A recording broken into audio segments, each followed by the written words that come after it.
റീം എന്ന 3 വയസ്സുകാരി.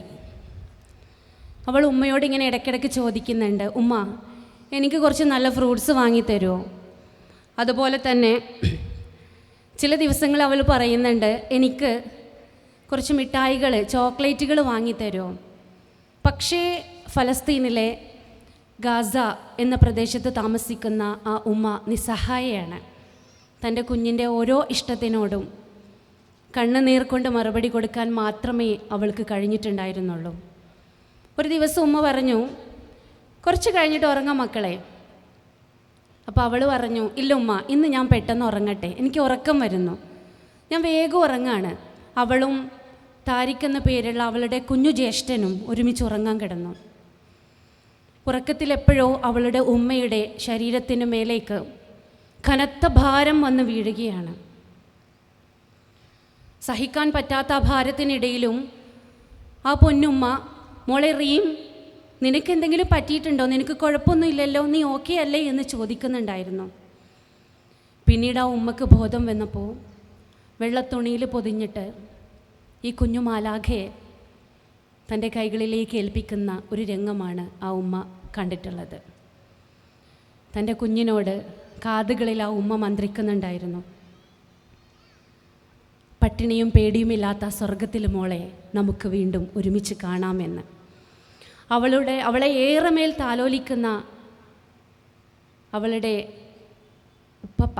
വല്ലിപ്പ, അവർ ഒരുപാട് സമയം ഒപ്പം കളിക്കുമായിരുന്നു. ഏറെ ഇഷ്ടമായിരുന്നു രണ്ടു പേർക്കും തമ്മിൽ. സോൾ ഓഫ് ദി സോൾ എന്നാണ് റീമിനെ കുറിച്ച് അവളുടെ ഉപ്പ പറയുന്നത്. എൻ്റെ ആത്മാവിൻ്റെ ആത്മാവ് എന്നാണ്.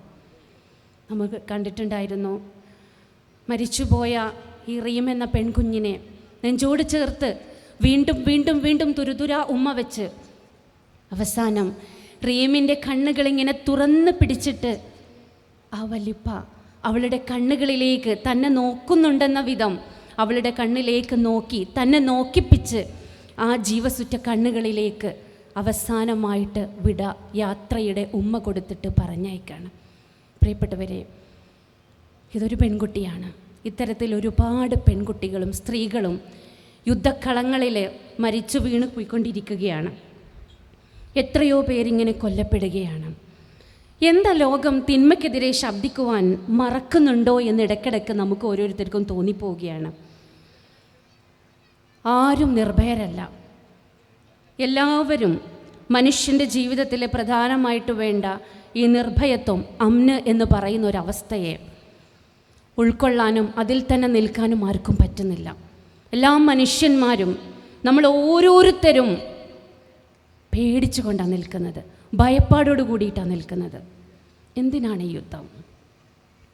നമ്മളൊന്ന് ആലോചിച്ച് നോക്കുകയാണെങ്കിൽ ലോക ചരിത്രത്തിൽ അങ്ങ് നിന്ന് ഇങ്ങോളമുള്ള എല്ലാ യുദ്ധങ്ങളും, ഇത്തരത്തിലുള്ള എല്ലാ യുദ്ധങ്ങളും പ്രധാനമായിട്ടും 3 കാര്യങ്ങൾക്കാണ്. കൃത്യമായിട്ട് ആലോചിച്ചാൽ നമുക്കത് മനസ്സിലാവും. 1 അധികാരത്തിനാണ്, 2 സമ്പത്തിനാണ്, 3 സ്ത്രീക്ക് വേണ്ടിയാണ്. 2 ആൾക്കാർ തമ്മിൽ യുദ്ധം ചെയ്യുന്നു. ആര് പോരടിച്ച് വിജയിക്കുന്നുവോ, ആരാണോ കരുത്തൻ, അവൻ ആ സ്ത്രീയെ സ്വന്തമാക്കാം. അപ്പം ആ സ്ത്രീക്കൊരു സ്വത്വമില്ലേ? അവൾക്ക് സ്വന്തമായിട്ടുള്ള ചില അഭിപ്രായങ്ങളില്ലേ? അവൾക്ക് ചില അംശങ്ങളില്ലേ? അവളിൽ കുടികൊള്ളുന്ന ചൈതന്യത്തിൻ്റെ അർത്ഥം പിന്നെ എന്താണ്?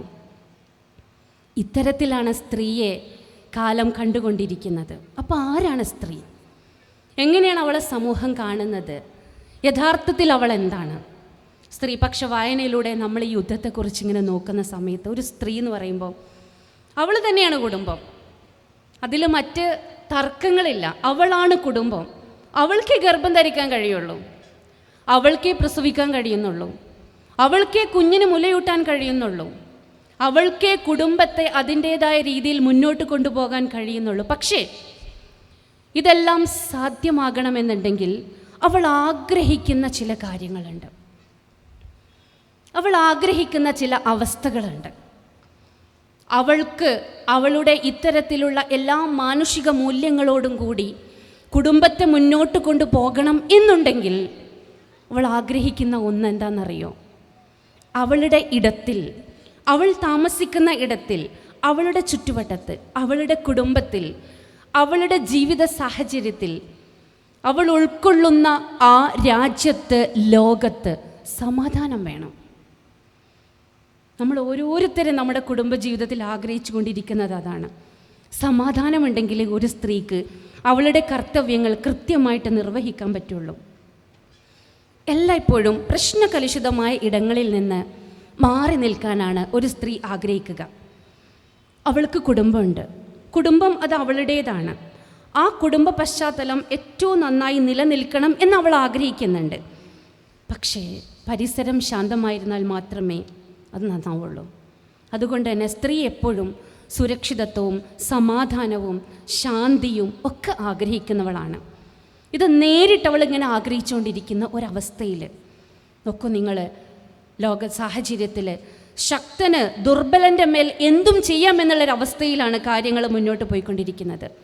ഈ ഒരു ചിന്തയുടെ ഭാഗമായി മുറിക്ക് പുറത്ത് മാത്രമല്ല, മുറിക്കകത്തും സ്ത്രീകൾ മുറിവേറ്റുകൊണ്ടിരിക്കുകയാണ്. ചെറിയ പെൺകുഞ്ഞുങ്ങളടക്കം, മുതിർന്ന സ്ത്രീകളടക്കം എല്ലാ സ്ത്രീത്വവും വേട്ടയാട്ടപ്പെട്ടുകൊണ്ടിരിക്കുകയാണ്. യുദ്ധഭൂമിയിൽ ആയുധബലത്തിലൂടെ നടക്കുന്ന ആക്രമണമാണെങ്കിൽ പടിഞ്ഞാറൻ രാജ്യങ്ങളിൽ സാമ്പത്തിക അധികാരത്തിലൂടെ നടക്കുന്ന ആക്രമണവും ലക്ഷ്യം വെക്കുന്നത് പ്രധാനമായിട്ടും സ്ത്രീ എന്ന ജന്മത്തെയാണ്. അതുകൊണ്ട് തന്നെയാണ് എപ്സ്റ്റീൻ ഫയലുകളിലെ ഇരയാക്കപ്പെട്ട പെൺകുട്ടികൾ, യുദ്ധഭൂമിയിൽ വേട്ടയാടക്കപ്പെട്ട പെൺകുട്ടികളും, ഒന്ന് ആലോചിച്ച് നോക്കൂ, ഈ യുദ്ധഭൂമിയിൽ വേട്ടയാടപ്പെട്ട മുസ്ലിം സ്ത്രീകളും എപ്സ്റ്റീൻ ഫയലുകളിലൂടെ കീറിമുറിക്കപ്പെട്ട പെൺകുട്ടികളും ആർത്തുല്ലസിച്ച് നടക്കുന്ന അവസ്ഥ എവിടെയെങ്കിലും കാണുന്നുണ്ട്? അവരുടെ ആർത്തനാദങ്ങളാണ് നമ്മുടെ ചെവികളിൽ മുഴങ്ങിക്കൊണ്ടിരിക്കുന്നത്. എവിടെയാണ് ആ ചോദ്യങ്ങൾ? എന്താണ് അവർ ചോദിച്ചുകൊണ്ടിരിക്കുന്നത്? ഒന്ന് ആലോചിച്ചാൽ 6-ാം നൂറ്റാണ്ട്, ഒരുപാട് അപ്പുറത്തേക്ക് കാലം പിറകോട്ട് മായ്ക്കുന്ന സമയത്ത്, നമ്മൾ പിറകോട്ടൊന്ന് യാത്ര ചെയ്യുന്ന സമയത്ത് 6-ാം നൂറ്റാണ്ടിൻ്റെ കരാളഹസ്തങ്ങളിൽ ജാഹിലിയ കാലഘട്ടത്തിൽ കൊല്ലപ്പെട്ട ഓരോ പെൺകുട്ടിയും ചോദിക്കുന്ന ആ ചോദ്യം തന്നെയല്ലേ പ്രിയപ്പെട്ടവരെ ഇപ്പോഴും ഓരോ ഇരയാക്കപ്പെട്ട പെൺകുട്ടികളും ചോദിച്ചുകൊണ്ടിരിക്കുന്നത്? എന്തിനെൻ്റെ ശരീരം വെട്ടിമുറിച്ചു? എന്തിനെന്നെ കുഴിച്ചു മൂടി? എന്തിനെന്നെ പിച്ചു ചീന്തി? എന്തിനു വേണ്ടിയാണ് ഞാൻ കൊല്ലപ്പെട്ടുകൊണ്ടിരിക്കുന്നത്? പരിശുദ്ധ ഖുർആനിൽ പറയുന്നുണ്ട്,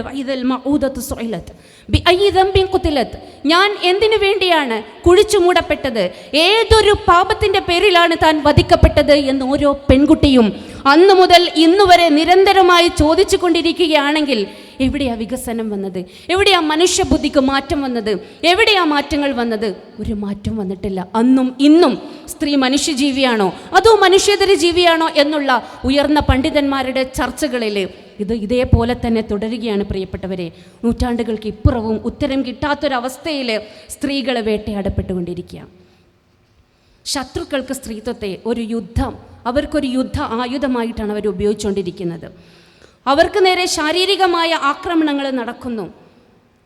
അതിൻ്റെ അപ്പുറത്തേക്ക് മരുന്ന് നിഷേധിക്കപ്പെടുന്നു, ഭക്ഷണം നിഷേധിക്കപ്പെടുന്നു, സാഹചര്യങ്ങൾ നിഷേധിക്കപ്പെടുന്നു, സമാധാനം നിഷേധിക്കപ്പെടുന്നു. സിസേറിയൻ പറഞ്ഞിട്ടുള്ള ഒരു സ്ത്രീക്ക് അവളുടെ ഗർഭം പൂർണ്ണമായ അവസ്ഥയിൽ അവളുടെ ശരീരത്തിൽ നിന്ന് കുഞ്ഞിനെ പുറത്തേക്ക് എടുക്കണമെന്നുണ്ടെങ്കിൽ അവൾക്ക് അനസ്തേഷ്യ കൊടുക്കാൻ മരുന്ന് ലഭ്യമല്ലാത്തൊരു സാഹചര്യം. പച്ച ഇറച്ചി അവളെ കീറി മുറിച്ചിട്ടാണ് അവളുടെ കുഞ്ഞിനെ പുറത്തേക്ക് എടുക്കുന്നത്. ഇത് യുദ്ധഭൂമിയിൽ ഇരയാക്കപ്പെട്ട ഓരോ ഉമ്മമാരുടെയും അവസ്ഥയാണ്. മക്കളുടെ മുന്നിൽ ഉമ്മമാരിങ്ങനെ പിച്ച് ചീന്തപ്പെടുകയാണ്, നരാധവന്മാരെല്ലാം.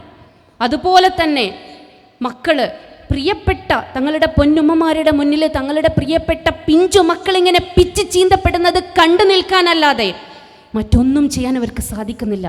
അവർ നിസ്സഹായരാണ് പ്രിയപ്പെട്ടവരെ. നമുക്കറിയാം, മനുഷ്യന്മാരെ കുറിച്ചാണ് പറയുന്നത്. അവർ മൃഗങ്ങളെപ്പോലെയാണ്. അല്ല, അവരതിനേക്കാൾ അധമന്മാരാണ് എന്ന് പറയുന്നൊരു സാഹചര്യമുണ്ട്. അത് ഉറപ്പന്നെയല്ലേ? പെൺകുട്ടികൾ മാത്രമുള്ള ഒരു സ്കൂള് കേന്ദ്രീകരിച്ച് ആ സ്കൂളിന് നേരെ ബോംബിടുകയാണ്.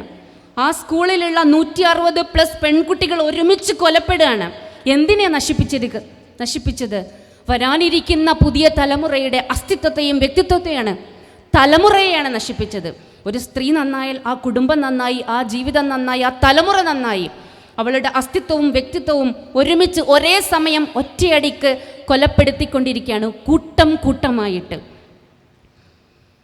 അതുകൊണ്ട് തന്നെ നമ്മൾ ഇസ്ലാമികമായിട്ട് ഈ ഒരു കാര്യങ്ങളെക്കുറിച്ച് വ്യക്തമായി ചിന്തിക്കുകയും പ്രവർത്തിക്കുകയും ചെയ്യേണ്ടതുണ്ട് പ്രിയപ്പെട്ടവരെ. ഇസ്ലാമിക യുദ്ധനീതിയുടെ ഏറ്റവും പ്രധാനപ്പെട്ട വശം നമുക്കറിയാം. അത് സ്ത്രീകളുടെ സുരക്ഷയാണ്. പ്രവാചകൻ മുഹമ്മദ് നബി സല്ലല്ലാഹു അലൈഹി വസല്ലം അദ്ദേഹം യുദ്ധത്തെക്കുറിച്ചുള്ള കർശനമായ നിർദ്ദേശങ്ങളിൽ പറഞ്ഞിട്ടുണ്ടായിരുന്നത് യുദ്ധത്തിൽ സ്ത്രീകളെയും കുട്ടികളെയും അതുപോലെ തന്നെ വയോധികരെയും ആക്രമിക്കരുത്, വധിക്കരുത് എന്നുള്ളതായിരുന്നു. എവിടെയാണ് ഇതൊക്കെ പാലിക്കപ്പെട്ടുകൊണ്ടിരിക്കുന്നത്? നബി സല്ലല്ലാഹു അലൈഹി വസല്ലം അദ്ദേഹത്തിൻ്റെ ഹജ്ജത്തുൽ വിദാ വിടവാങ്ങൽ പ്രസംഗത്തിൽ പ്രഖ്യാപിച്ചിട്ടുള്ള പ്രധാനപ്പെട്ട വിഷയങ്ങളിൽ ഉൾപ്പെടുന്നത് ഓരോ മനുഷ്യൻ്റെയും രക്തവും സ്വത്തും മാനവും പവിത്രമാണ് എന്നായിരുന്നു. എവിടെയാ പവിത്രത? അതുപോലെ തന്നെ ഓരോ സ്ത്രീക്കും അവളുടേതായിട്ടുള്ള അവകാശങ്ങൾ ഉണ്ട് എന്നുള്ളതായിരുന്നു. എവിടെയാണ് ഈ അവകാശങ്ങൾ? എവിടെയാണ് ഈ മാനം? ഇത് യുദ്ധം സൃഷ്ടിക്കുന്ന സാഹചര്യങ്ങളിൽ എല്ലാം ഒന്നൊന്നായി ഇങ്ങനെ കൊഴിഞ്ഞു വീണ്ടുകൊണ്ടിരിക്കുന്ന ഒരവസ്ഥയാണ്. പ്രിയപ്പെട്ടവരെ, വൈകാരികവും സാമൂഹികവുമായ ഇത്തരം ആഘാതങ്ങളെ ഇനി നാം തിരിച്ചറിയാതിരിക്കാൻ പാടില്ല. വൈകിപ്പോയിട്ടുണ്ട്. സമാധാനത്തിന് വേണ്ടിയിട്ടുള്ള പ്രാർത്ഥനകൾക്കൊപ്പം തന്നെ പ്രാർത്ഥന നമ്മുടെ ഉള്ളിൽ, എല്ലാവരുടെ ഉള്ളിലുണ്ട്, നമുക്കറിയാം. നമ്മൾ നിരന്തരമായിട്ട് പ്രാർത്ഥിച്ചുകൊണ്ടിരിക്കുന്നുണ്ട്. പക്ഷെ അതോടൊപ്പം തന്നെ അധിനിവേശത്തിനിരയാകുന്ന ഓരോ സഹോദരന്മാർക്കും സഹോദരിമാരുടെയും ശബ്ദമാകാൻ നമുക്ക് പറ്റണം. എങ്ങനെ ശബ്ദമാകും? നമ്മൾ ഐക്യദാർഢ്യം പ്രഖ്യാപിച്ചുകൊണ്ട് ഇങ്ങനെ ഇരുന്നതുകൊണ്ട് കാര്യമില്ല. ഓരോ പെൺകുട്ടികളും ഓരോ സ്ത്രീകളും പുറത്തേക്ക് ഇറങ്ങിയേ മതിയാവും. നിരന്തരമായി വർഷങ്ങൾ നീണ്ടു നിൽക്കുന്ന പ്രതിഷേധ പ്രകടനങ്ങൾ, പരിപാടികളും ആസൂത്രണം ചെയ്യുകയും നിരന്തരമായ പ്രവർത്തനങ്ങളിലൂടെ ഞാനും ഇത്തരത്തിലുള്ള യുദ്ധത്തിനെതിരെ ഞാനും പടപൊരുതുന്നു എന്നുള്ള അചഞ്ചലമായ വിശ്വാസത്തോടു കൂടി ഓരോരുത്തരും മുന്നിട്ടിറങ്ങിയാൽ മാത്രമേ ഇത് ക്രിയാത്മകമാവുകയുള്ളൂ. സോഷ്യൽ മീഡിയയിലൂടെയും എഴുത്തിലൂടെയും പുറത്തിറങ്ങിയും ക്രിയാത്മകമായി പ്രതികരിക്കുക. ഓരോ സ്ത്രീയും പ്രതിഷേധിക്കണം. നിശബ്ദത പാലിക്കാതെ സത്യത്തിനു വേണ്ടി സംസാരിക്കാൻ നമ്മൾ പ്രാപ്തരാവണം. അപലപിക്കുന്നതൊക്കെ കുറവാ, എല്ലാവർക്കും പേടിയാ. ആരും കൂടുതൽ അപലപിക്കുന്നൊന്നുമില്ല. ആ അവസ്ഥ എങ്ങനെയാണോ അതിനോട് കൂടെ നിൽക്കാം. ഒരു ദിവസം 3 നേരം ചായ കിട്ടില്ല, ഗ്യാസ് ഇല്ലാത്തൊരവസ്ഥയായിട്ടുണ്ട്, യുദ്ധം എൻ്റെ അടുക്കളയെ ഇങ്ങനെയാണ് ബാധിച്ചതെങ്കിൽ അങ്ങനെ ഒരു നേരത്തെ ചായ മതി. അതിനോട് അഡ്ജസ്റ്റ് ചെയ്ത് മുന്നോട്ട് പോവുക എന്നുള്ളതല്ലാതെ വിപ്ലവാത്മകമായി നമുക്ക് എന്ത് ചെയ്യാൻ പറ്റുമെന്നുള്ള ചിന്തകളാണ് പുറത്തേക്ക് വരേണ്ടത്. പ്രത്യേകിച്ച് സ്ത്രീകൾ നമ്മൾ മനസ്സിലാക്കേണ്ടത് നമ്മൾ വെറും ഇരകളല്ല, മറിച്ച് മാറ്റങ്ങൾ കൊണ്ടുവരാൻ ശക്തിയുള്ള ശേഷിയുള്ള പോരാളികളാണ്. ഇസ്ലാമിക ചരിത്രം പരിശോധിക്കുമ്പോൾ നമുക്ക് മനസ്സിലാക്കാൻ പറ്റുന്നത് പ്രതിസന്ധി ഘട്ടങ്ങളിൽ തളരാതെ പിടിച്ചു നിന്ന ഒരുപാട് സ്ത്രീരത്നങ്ങൾ, ആസ്യ ബീവിയെ പോലെ, ഉമ്മു അത്തിയയെ പോലെ, ഖദീജ ബീവിയെ പോലെ, ആ സ്ത്രീരത്നങ്ങളെ പോലെ പോരാടണം. അറിവ് കൊണ്ട് പോരാടണം, സേവനം കൊണ്ട് പോരാടണം, പ്രാർത്ഥന കൊണ്ട് മുന്നോട്ട് പോകണം. അങ്ങനെ നീതിക്ക് വേണ്ടിയിട്ടുള്ള പോരാട്ടത്തിൽ ഇൻഷാ അല്ലാഹ് നമുക്കും പങ്കാളികളാവാം. അള്ളാഹു അനുഗ്രഹിക്കുമാറാകട്ടെ. വാഖിർ ദഅ്വാന അനിൽ ഹംദുലില്ലാഹി റബ്ബിൽ ആലമീൻ. അസ്സലാമു അലൈക്കും വറഹ്മത്തുള്ളാഹി വബറകാതുഹു.